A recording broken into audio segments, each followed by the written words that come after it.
So nowadays, most people have some type of network access on their phones, whether it be the mobile data network or even just over Wi-Fi. So there's a good chance that you're going to be building an application that's going to need to connect to the internet in some fashion. And what we're going to do here is to build a simple application where the user can type in a URL and then it will go out to the web and retrieve that web page and display the HTML, which is essentially like a view source application. One of the things immediately that you have to do if you're going to be connecting to the internet is you need to add the permission for it in the manifest file. So I'm going to go into the manifest file, go to permissions, and then I'm going to add a uses permissions tag. And now what we're going to do is to scroll down, and the permission is android.permission.internet. This application is going to be connecting out to the internet. Okay, so with that permission set, we can get started. So I'm going to go into my main layout file, and what I'm going to do is I'm going to get rid of this text view. We're not going to need it. And at the top, I'm going to add an edit text field. And this is where the user is going to be able to type in the URL. Below that, I'm going to add a button, which the user will click on in order to start retrieving it. And then I'm going to put a text view down here, which is actually going to display our HTML. And I'm going to make this span the entire container here. Let's just set this up a little bit. So if I come down, one of the things I want to do here is to add some padding. So let's say 15 dp for padding. And let's give it a background of white.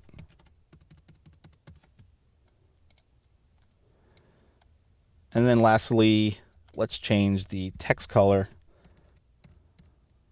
to black. And we'll make a little bit more code-like. Let's change the font of this typeface to monospace, so it looks more like a legitimate source reader. So then I'm going to go to my button, and let's just change the label on that button. So we'll change the text property to get source. And now for my edit text, let's just remove the text that's actually in there right now. So this is what the user is going to see. Again, they're going to come through and they're going to type in the URL, click get source, and then it's going to download that. And let's actually just get rid of this text too to keep it consistent. Okay, so now let's move over to our Java code. So the one thing we need to do is we need to get references to those three UI components that we created. So now these are going to have the final modifier on them because we're going to be referencing them inside of an inner event handler. So let's start with the edit text first. I'll call this ET is equal to find view by ID. There's my edit text. And again, we have to add that cast. And the next one we'll do is the button. We'll call it B. There's my button. And now the last one is the text view, where we're actually going to display the source. I'll just call it TV.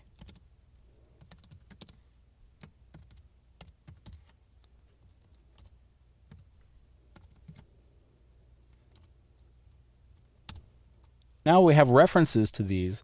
Now we can actually start to set up the logic. So let's first respond to, and we'll set the on-click listener for our button, which is going to start this whole thing going.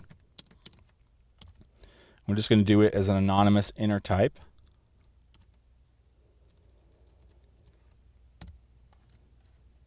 Okay, so inside of here, the first thing I'm going to do is I'm going to create a try-catch, because there's obviously a lot of things can go wrong when we're connecting out to the internet. So we definitely want to have a try-catch block that's going to catch any errors that we have.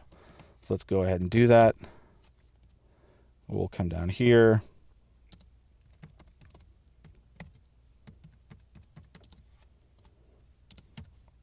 Define our exception. like that. And we're not going to do anything here in the catch statement, but again, it's a good idea to wrap everything here in a try catch because there are definitely some things that could go wrong. So what we want to do is to create a new instance of the URL class because we're going to be building up a URL here. So let's do that. So we have the URL, which is in the java.net package. And I'll just call it URL. And for right now, we're just going to put it equal to null. And let's go ahead and now create the URL object. So we're going to do that by reading the text out of the edit text field and passing it in to the constructor. Is equal to new URL. Now to get the text out of the edit text field, we're going to use the getText method. And like I've mentioned previously, this returns an editable object. If we want the raw string, we need to go to toString, which will get us that. Now we have our URL set up. Now to actually go out and connect to the internet, we need a URL connection instance. So let's create that next. So URL connection, and I'll call it con is equal to URL dot open connection. And that's going to return our URL connection instance. So again, we're opening up a connection to that URL and storing it here. So now when we get this information back, we're obviously going to need to read in the data that comes back. And to do that, we're going to use a buffered reader. So let me create an instance of buffered reader. And I'll call it reader here. Is equal to new buffered reader. And to this, we actually need to pass in the input stream reader, which contains the stream of the information that we downloaded. So I'm going to create a new instance of input stream reader. Now to this constructor, we need to get the input stream from our connection. So to do that, we say con.getInputStream. Okay, like that. So again, here we're creating a buffered reader and we're getting the input stream from that connection that we made out to the internet, passing it into an input stream reader, and then handing that to the buffered reader. So after that chain of handoffs, now we're ready to actually start reading in the data that came back. So first I'm going to create a string property here, and I'm just going to call it line because this is going to contain each line of data that's in the file. So we're going to iterate over it line by line. So I'm just going to make an empty string here. And now we're going to loop through and get all of the text that's out of that stream. So I'm going to say while line is equal to reader.readLine. Now we want to be able to test for the end of the file. So what we want to do is to wrap this in parentheses and check to see whether this is returning null. If it's returning null, then we basically want to stop. So we're going to say is not equal to null. So basically saying as long as we're not at the end of the file, let's go ahead and read this in. So now as we're doing this, we go line by line, but we now want to basically append it to this text view, and we want to display it to the user. So to do that, I'm going to say TV and then append. Now we can pass in that line string value, and this will actually then add it to the text view. And that's all we have to do here. So again, we're coming in the onClick listener, creating a URL instance based off of the string that's in the edit text, creating a URL connection so that we can connect out and retrieve the information, creating a buffered reader because that's the easiest way to read the information that comes back. And we're basically taking this input stream that comes back to us, passing it to the buffered reader, and then just going line by line and saying, take this line that came back from the file, put it into that text view. And that's all there is to it. So let's go ahead and run this, launch up the emulator. And all we'll have to do is to put in a URL inside of here. So we'll do HTTP, and let's just do google.com, and then click get source.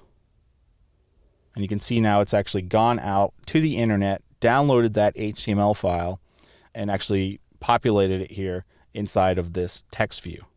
So that's basic network access, again, being able to connect to the internet to a file, and this could be an XML file, it could be any type of information that you want to retrieve from the internet. The simplest possible way, again, is to use the URL connection in conjunction with a buffered reader to get that data.